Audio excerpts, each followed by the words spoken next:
Hello everyone, मी प्रियंका सकपाळ तुमच्या सर्वांचं आपल्या चॅनलवरती पुन्हा एकदा खूप खूप स्वागत करते आहे. 2025 बघता बघता कसं संपत आलं आपल्याला कळलंच नाही आणि या वर्षाने आपल्याला खूप काही दिलेलं आहे आणि बघूया डिसेंबर 2025 आपल्यासाठी काय घेऊन आलाय. तर आपण सुरुवात करतो आहे प्रत्येक राशीसाठी डिसेंबर 2025 हा महिना कसा असणार आहे. ठीक आहे, पाहूया आपण. आधी बघूया की मेष राशीची सध्या एनर्जीज कशा आहेत. जर तुमची रास मेष आहे तर आपण बघूया सध्या तुमच्या एनर्जीज काय सांगतात. काहीतरी नवीन करायचं आहे तुम्हाला लाईफ मध्ये, ज्याच्यामुळे तुम्हाला पैसे येतील भरपूर सारे, किंवा नवीन काहीतरी सुरुवात करायची इच्छा आहे पण काही अडथळे येत आहेत. असं वाटतं की तुम्हाला तुमचे आप्त स्वकीय फॅमिली अँड फ्रेंड्सचा सपोर्ट नाहीये कुठेतरी, आणि तुला कॉन्फिडन्स मध्ये कमी दिसते. कारण नवीन काहीतरी सुरू करायचंय, काय करायचंय माहिती नाही, जे करायचंय त्याला सपोर्ट करतील की नाही घरातले माहिती नाही. किंग ऑफ पेंटाकल्स आलेला आहे, जे सांगतं की तुमची सध्या जे काय म्हणतात ध्येय जे आहे ते पैसे कमवण्याकडे जास्त आहे, पैसे सेव्हिंग करण्याकडे जास्तीत जास्त आहे. इतर गोष्टींना तुम्ही जास्त महत्त्व देणार नाही. पण काहीतरी अडथळे येत आहेत तुमच्या कामामध्ये, जे ठरवल्याप्रमाणे त्या वेळामध्ये पूर्ण होत नाही आहेत कामं, असं दिसतंय. द इम्प्रेसचं कार्ड सांगतं की थोडं नेचरच्या सान्निध्यात जाण्याचे सुद्धा काही प्लॅन्स बनतात. जे मॅरिड असतील त्यांना बेबीजसाठी ते प्लॅन करत असतील तर त्याच्यासाठी सुद्धा तुमचे प्रयत्न चालू असतील, आणि थोड्या वेळासाठी का होईना पण आता आपल्याला या काय म्हणतात, आता तुमची जी काही सिच्युएशन आहे त्या सिच्युएशन पासून लांब जावंसं वाटतंय. असं वाटतं की कोणीतरी मला तारून न्या या सगळ्या सिच्युएशन मधनं, असं थोडंसं आहे. म्हणजे थोडक्यात काय की थोडं कॉन्फिडन्स कमी दिसतोय आणि ध्येय मात्र मोठे आहेत आणि कॉन्फिडन्स मध्ये थोडीशी कमी आहे असं दिसतंय. तर बघूया आपण हे सगळं ओव्हरकम करण्यासाठी किंवा ओव्हरऑलच तुमच्या लाईफमध्ये आता या डिसेंबर 2025 मध्ये काय घडणार आहे, कसे असणार आहेत तुमचे रिलेशनशिपच्या बाबतीमध्ये आलेलं आहे वेटिंगचं कार्ड. द मॅजिशियनचं उलट आलंय. सो काही करायला गेलं तर त्याचे उलटेच प्रतिसाद येत आहेत. तुमची जी प्रिय व्यक्ती आहे ती खुश होण्याच्या ऐवजी उलट्याच गोष्टी होतात. एक तर वेटिंगचं कार्ड आहे. काही गोष्टींमध्ये जरी तुम्हाला माहिती आहे की ह्या नात्यामधनं तुम्ही काही दूर जाणार नाही, पण तरीही त्याच्यासाठी अजून काय चांगलं करता येईल याचे प्रयत्न करता, पण ते फसतायत असं दिसतंय. आणि असं अगेन तेच जे एट ऑफ वॅन्ड्स आलं होतं की काही सिच्युएशन्स तुमच्या मनाविरुद्ध घडतायत रिलेशनशिपमध्ये. करायला जातो एक आणि होतंय भलतंच, असं थोडंसं कुठेतरी होतंय. ठीक आहे, बघूया आपण तुमचे आर्थिक बाबतींमध्ये कसे कार्ड्स येतात. फायनान्सेसच्या बाबतीत डिसेंबर 2025 मेष राशीसाठी काय घेऊन आलेलं आहे. ओके, पहिलं कार्ड आहे की काही सिच्युएशन मध्ये तुम्ही फायनान्सेस मध्ये चुकीचे निर्णय घेतले तर असे स्टक व्हाल ना की त्यातनं बाहेर नाही पडता येणार. ठीक आहे, त्याच्यामुळे खूप विचार करून निर्णय घ्या. कारण तुम्ही समजा कोणाच्याही नकळत काही पैसे इन्व्हेस्ट केलेत आणि त्यातून तुम्हाला जर तोटा झाला तर नंतर फक्त पश्चाताप करता येईल. कुणाशी तोंड उघडून बोलताही येणार नाही की चूक तुमची आहे, है ना. दुसरं, यावेळेला तुम्हाला काही अपॉर्च्युनिटीज येतील ज्याच्यासाठी तुमची तारेवरची कसरत चालली होती, त्या अपॉर्च्युनिटीज तुम्ही ग्रॅब करू शकाल असं दिसतंय. फायनान्सच्या बाबतीत इमोशनल फुलफिलमेंट पण दिसते, पण जेव्हा 1 आणि 2 म्हणजे इमोशनल फुलफिलमेंट मनासारखं कार्ड येते आणि यू विल ग्रॅब अपॉर्च्युनिटी, तुम्ही त्या संधीचा फायदा घ्याल असं येते, तरीही हे कार्ड आपल्याला सांगतं की डिसेंबर 2025 मध्ये अशी कोणतीही इन्व्हेस्टमेंट कोणाच्याही नकळत कोणाच्याही सल्ल्याशिवाय करू नका, ज्याच्यामुळे तुम्हाला येणाऱ्या भविष्यकाळात पछतावायची वेळ येईल. बाकी चांगले कार्ड्स आले होते. आता जे लोक जॉब करतात त्यांच्यासाठी कसा असणार आहे डिसेंबर 2025. जॉब मध्ये चांगलं कार्ड आलेलं आहे. अरे वा, जर तुम्ही नवीन जॉबसाठी अप्लाय करत असाल तर 100% चांगले कार्ड्स आलेले आहेत. एक तर हॅपी 4 नंबरचं कार्ड आहे, विच शोज की फायनान्शियल स्टॅबिलिटी लाईफ मध्ये येते.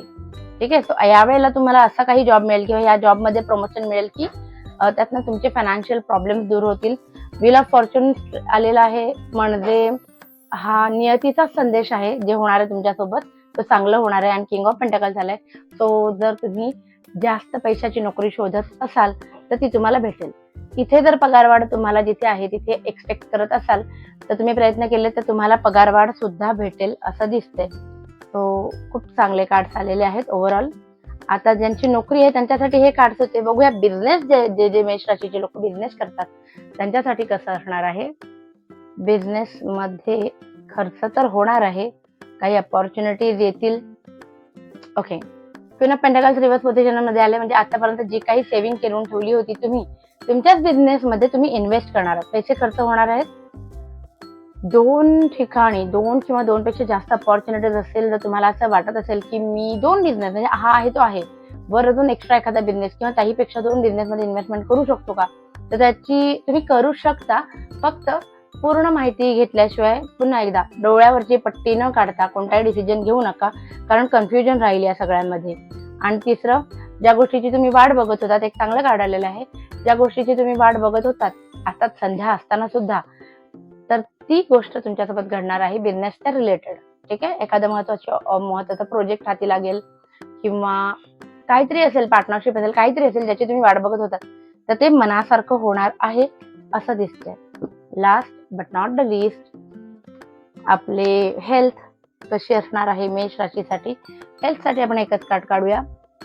क्वीन ऑफ कप्स आलेला आहे आणि त्याचा अर्थ आहे की हेल्थच्या बाबतीत कोणताही मेजर इश्यू नाहीये, फक्त मानसिक त्रास जो म्हणतो ना तो या महिन्यामध्ये तुम्हाला थोडासा असेल, कारण काही गोष्टी तुम्हाला ना पेल्यातल्या पेल्यात बंद करून ठेवायला लागणार आहेत, कुणाशी तुम्ही डिस्कस नाही करू शकत. आणि हे कार्ड कशावरनं मी तुम्हाला सांगते बघा, हे कार्ड मग अशी आलं होतं तेव्हा मी म्हटलं होतं की असं काही करू नका जे तुम्हाला लोकांशी शेअर करता येणार नाही. त्याच्यामुळे होऊ शकतं की म्हणजे 98% मला असं वाटतं की तुम्ही ना गुपचूप काहीतरी करायला जाणार आणि फसणार. तर तसं काही करू नका, नाहीतर हा मेंटल जो प्रॉब्लेम आहे ना तुमचा, मनात गोष्टी दाबून ठेवाव्या लागतील. ती काही सोपी गोष्ट नसते. एखादी गोष्ट आपण केली आहे जी चांगली नाही, ज्याचा त्रास होतो आणि कुणाशी बोलायचं पण नाही, हे सोपं नाहीये. तर उगाच या मार्गाला जाऊच नका. फिजिकल हेल्थ चांगली असणार आहे, ठीक आहे. इमोशनल हेल्थ बद्दल थोडं कार्ड जे आलं ते चिंताजनक आहे. आता आपण बघूया एंजल्सचा तुमच्यासाठी काय ऍडवाइस आहे. एंजल कार्डचा ऍडवाइस आहे की एंजल्स म्हणतात मेडिटेशन ब्रिंग्स आन्सर्स. या महिन्यामध्ये तुम्हाला थोडं मेडिटेशन करण्याकडे वेळ द्यावा लागणार आहे. स्वतःसाठी वेळ काढा, मेडिटेशन करा, त्याचा तुम्हाला आरोग्यासाठी खूप उपयोग होणार आहे. पाहूया आपले साई टॅरोने आपल्याला काय येत आहे ऍडवाइस. साई टॅरोने आपल्याला ऍडवाइस येत आहे की equality, treat all people equally. होऊ शकतं की या महिन्यामध्ये ना तुमच्याकडून कुठल्या तरी कमी दर्जाचं काम करणाऱ्या व्यक्तीच्या प्रती तुमचं बिहेवियर चुकू शकतं. तर तुम्हाला आधीच ऍडवाइस दिलेला आहे तुमच्या गुरूंनी की सगळ्यांना तुम्ही इक्वली ट्रीट करा, कोणीही छोटा किंवा कोणीही मोठा असा भेदभाव तुम्ही करू नका, असं आपल्याला साई टॅरोने सांगितलं आहे. आता तुमच्या आवडती सिरीज, सगळ्यात शेवटचं पण तुमची आवडती सिरीज द बुक ऑफ आन्सर्सची बघूया. या महिन्यामध्ये तुमचा ॲटिट्यूड कसा असायला हवा जेव्हा काही घटना घडतील. Yes but don't force it, म्हणजे तुमच्या मनासारखी गोष्ट घडणार आहे, फक्त त्याच्या पाठीमागे ना हात धुवून लागू नका, त्याला त्याच्या फ्लोनी होऊ द्यात गोष्टी. प्रेस फॉर क्लोजर, महत्वाच्या गोष्टी ज्या तुम्ही बाजूला ठेवल्या होत्या, ज्या कधीतरी तुम्हाला वाटलं की हे काही इम्पॉर्टंट नाहीये, पण त्या गोष्टींना शेवटपर्यंत नेणं आणि त्याचं काय म्हणतात त्याचा ज्या गोष्टीसाठी तुम्हाला असं वाटलं होतं की या गोष्टीचा मी नंतर निर्णय लावून घेईन, तर त्या गोष्टी क्लोजरला आणा, क्लोज करा, बंद करा त्या गोष्टी. Keep it to yourself. काही महत्वाच्या गोष्टी घडणार आहेत तुमच्या लाईफमध्ये, पण त्याचा गावबोबाटा करू नका, त्या तुमच्या पुरता मर्यादित ठेवा. बी मोर जेनरस, तो तुमच्या वागण्या बोलण्यामध्ये ना एक पोक्तपणा असू देत. अप्रोच कॉशियसली, ज्यांची मदत घेत आहे त्यांच्याबद्दल पूर्ण माहिती काढल्याशिवाय, त्यांचा कल ओळखल्याशिवाय कोणताही महत्वाची गोष्ट कोणाच्या कानी घालू नका, त्यांच्याकडनं मदत मागू नका. आणि डेफिनेटली बघा, पहिलं आणि शेवटचं कार्ड आपलं काय आलं, डेफिनेटली. सो जे मनामध्ये आहे त्या घटना घडतील, डेफिनेटली घडतील. ऑन दिस गुड नोट आजचा व्हिडिओ आपण इथेच संपवतोय. सो प्लीज लाईक, शेअर आणि सबस्क्राईब करा माझ्या चॅनलला. Thank you so much.